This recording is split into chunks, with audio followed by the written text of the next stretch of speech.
Train derailment is glaring, and it's a reminder that investment in rail is very low in our country, and that despite the fact that you're paying a lot of money that could be going towards it. But you're not getting what you pay for, particularly here in the tri-state area. James Ford explaining tonight in our cover story.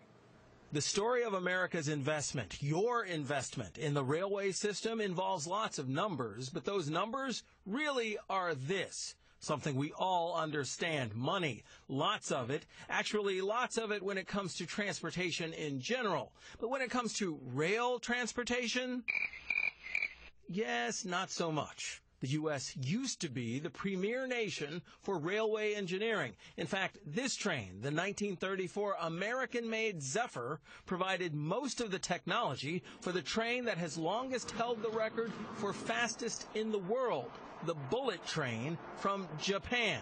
Over the past 60 years, the percent of U.S. spending on transportation has steadily declined, but it's still a lot, $279 billion each year. But most of that money goes here. Yes, the lion's share of U.S. transportation spending goes to highways, $165 billion yearly.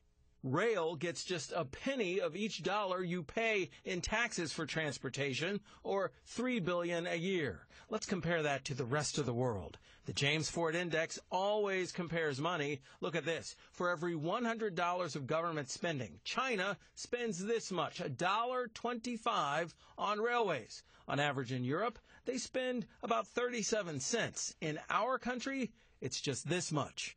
2 cents. The budgets that this majority continues to present consistently subsidize more and more special interests.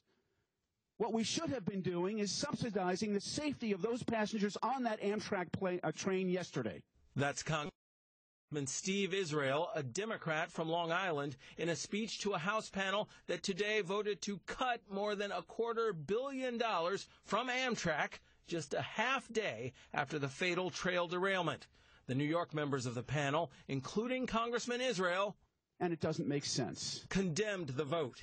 It underscores another issue that's very closely related to money.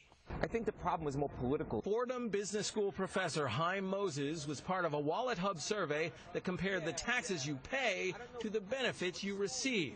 Amtrak and other rail projects, including commuter rail and subways, are among the benefits, but the 10 states that receive the most federal money, here's the list. Take a look. From South Carolina to West Virginia, there are virtually no rail projects for commuters. Some cases, like Mississippi, there's such a high poverty level that they're going to get a disproportionate amount of spending because there's so much spending that's poverty-based. You have the Medicaid, you have the housing programs, you have the WIC programs.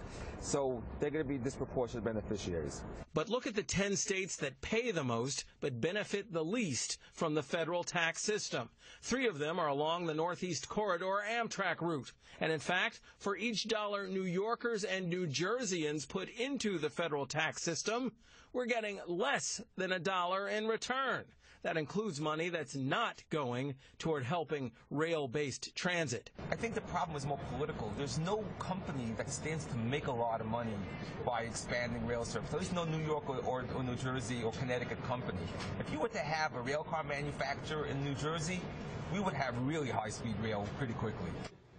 And so what's happened is countries like Japan, Germany, China have become big manufacturers of rail, but they're also big users of rail, much as we are here in the Northeast. But, John, here in the Northeast, we are paying a lot in taxes, but we're not getting a lot of that benefit. So is there a way to get more bang for the buck? Is there some kind of thing out there that might give us a glimmer of hope of getting more for our money?